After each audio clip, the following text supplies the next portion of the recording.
Ian lives in Pontypool. He's married to Sharon and has two sons, Martin and Adam. What follows is Ian's perception of life, relationships and work as he lives with multiple sclerosis. His story at 40.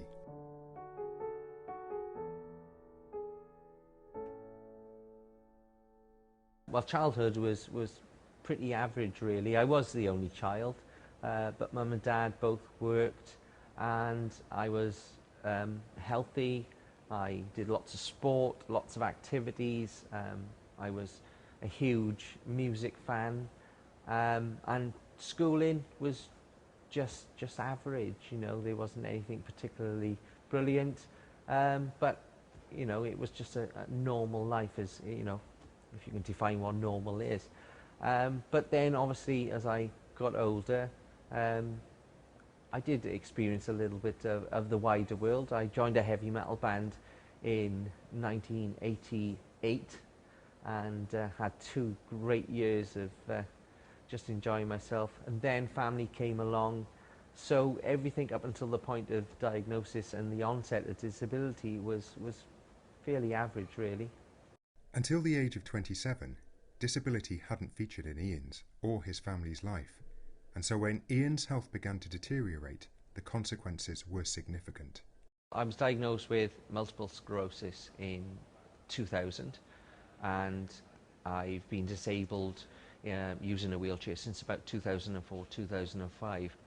I was in the middle of a career, in the middle of the whole family thing, mortgage, etc. So when I had to stop working because of it, it was a huge impact on my life, financially, emotionally. It was a very difficult time, and it made me realize just how important life is to go through all that. Becoming disabled later in life presented an unplanned challenge for Ian.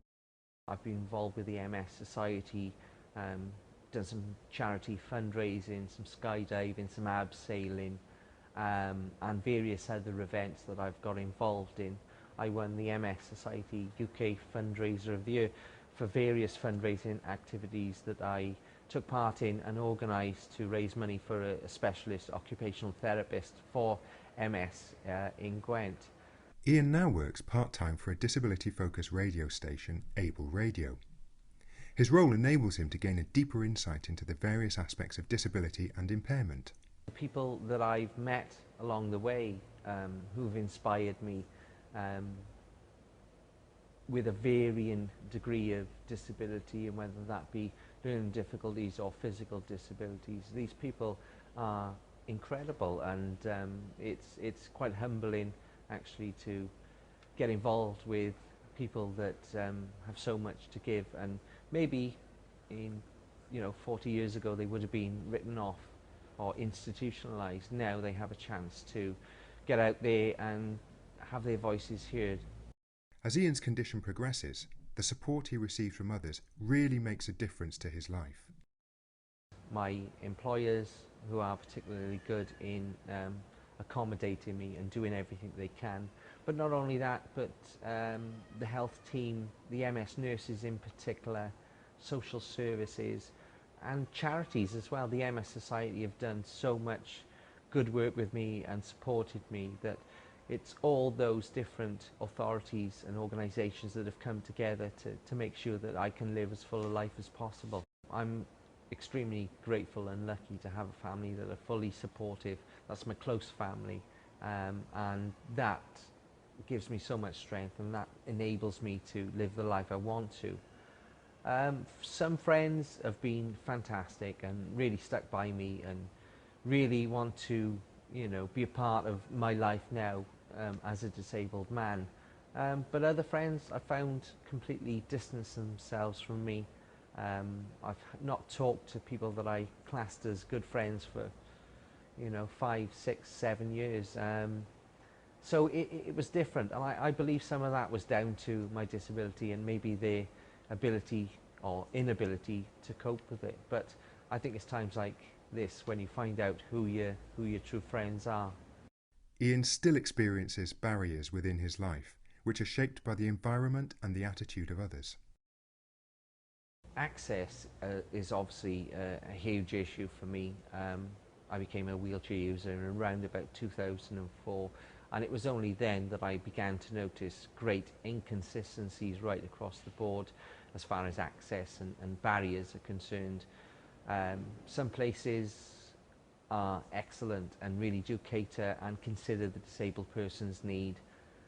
Others, being blunt, they do get away with a lot, and I think that impacts on a disabled person and their ability to go about their daily business with as little fuss as possible. One of the things that really sort of annoys me is the under-representation of disabled people right across the board, from high-profile businesses to politics to the media. And whilst there are still some really inspirational high-profile people in these positions, there simply isn't enough to go right across society. As Ian turns 40, he looks forward to what the future brings for himself and the wider context of disability.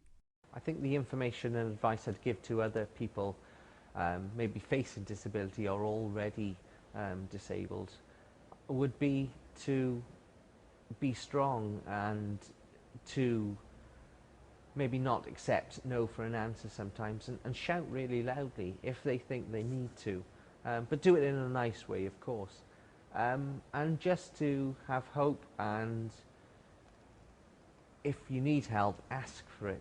There is lots of help out there, but you do have to ask for it, and you may have to search for it a little bit, but really just to live your life as full as you can, and try and be inspirational and help as many people as you can. My hopes for the future in the wider sort of disability world is to see the gap in equality shortened, so that disabled people are treated more equally.